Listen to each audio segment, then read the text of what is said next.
پورا دین ہے جس کے اندر نماز بھی آتی ہے، روزہ بھی آتا ہے، معاملات بھی آتے ہیں، زکوٰۃ بھی آتا ہے، ہمسایوں کے حق بھی آتے ہیں، گلی کی صفائی بھی آتی ہے۔ تمہارے گھر سے اٹھنے والی شور کی آوازوں سے ہمسایہ تنگ ہے تو پھر بھی تم دین نہیں سمجھتے۔ جنت کی جو تعریف کی گئی ہے، مولوی صاحب تو اکثر حوروں کا ذکر کرتے ہیں، لیکن جنت کی تعریف میں ایک جملہ قرآن نے یہ بیان کیا، لا یسمعون فیہا لغوا ولا تاثیما۔ جنت ایسا خوبصورت مقام ہوگا جہاں آپ کو ایسی آواز سننے کو نہیں ملے گی جو تم سننا نہیں چاہتے۔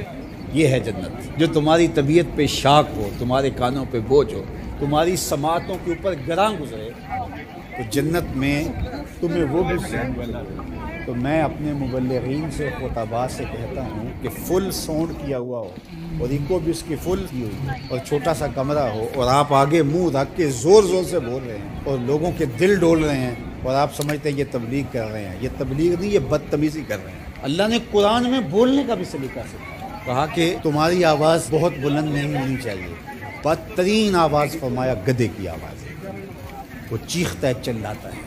کبھی ضرورت کے تحت آپ بلند بولیں تو وہ امر آخر ہے۔ آپ نے دور تک لوگ ہیں اور آواز دے دی یا جنگوں کے اندر ریجز پڑے جاتے تھے، وہ ایک الگ بات ہے، لیکن عمومی طور آپ جب لوگوں سے ہم کلام ہو رہے ہیں تو آپ کی آواز لوگوں کے کانوں پہ شاک نہ گزرے۔ بعض اوقات خطیب حضرات جب چپ ہوتے ہیں تو ایسے جیسے سکون مل رہا ہو، اور جب بول رہے ہوتے ہیں جس طرح قیامت ہو رہا ہے۔ تو یہ کیا ہے؟ جنت کی یہ تعریف، لا یسمعون فیہا لغوا، اس میں لغو بات سننے کو نہیں ملے گی۔ تو یار پوری زندگی کو، پوری دنیا کو جنت نہیں بنا سکتے، مسجد کوئی بنا دے جو ہے ہی جنت کا ٹکڑا ہے، ریاض الجنہ اس کو کہا گیا ہے۔ تو دین ایک مکمل اور پورے پیکج کا تھا، تو ہم نے کسی نے ایک پہلو کو لے لیا، کسی نے دوسرے پہلو کو لے لیا، کسی نے لباس کو دین سمجھ لیا اور کسی نے جو ہے وہ کسی اور چیز کو، کوئی حقوق العباد پہ رک گیا اور اس نے حقوق اللہ کی نفی کر دی۔ یہ بات ذہن میں رکھیے، حقوق اللہ حقوق العباد سے فائق ہیں۔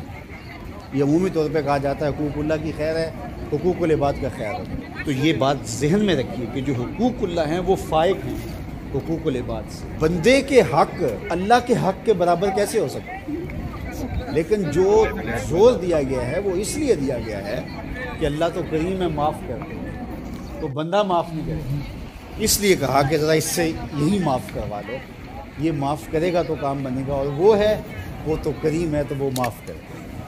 تو اس کا یہ مطلب نہیں نکلتا کہ اس کے حق کوئی کمزور ہے، اس کے حق بندے سے فائق ہے، اوپر ہے۔ تو اس لیے یہ بات ذہن میں رکھیے کہ دین ایک مکمل، کامل، اکمل اور پورا پیکج ہے جس کے اندر سارے پہلو پائے جاتے ہیں، اور ہم ایک پہلو کو بعض اوقات لے لیتے ہیں اور ایک پہلو کو نظر انداز کر دیتے ہیں۔ اسی طرح دین کا کام کرنے والے بھی، ایک تنظیم ایک پہلو کو اجاگر کر رہی ہے، دوسرے کو چھوڑ رہی ہے، دوسری ایک کو اجاگر کر رہی ہے، دوسرے کو چھوڑ رہی ہے، تو ایسا نہیں ہے۔ ہاں، کسی بندے کی مہارت کسی ایک شعبے میں ہو تو ظاہر ہے وہ شعبے کے اندر کام کرے تو وہ ایک الگ بات ہے، لیکن وہ باقیوں کی نفی کر رہا ہے اور جو وہ کر رہا ہے اس کو کہتا ہے کہ اس کے علاوہ دین ہی نہیں ہے، تو وہ دین کو سمجھا ہی نہیں۔ تو دین جو ہے وہ پورے نظام کا نام ہے۔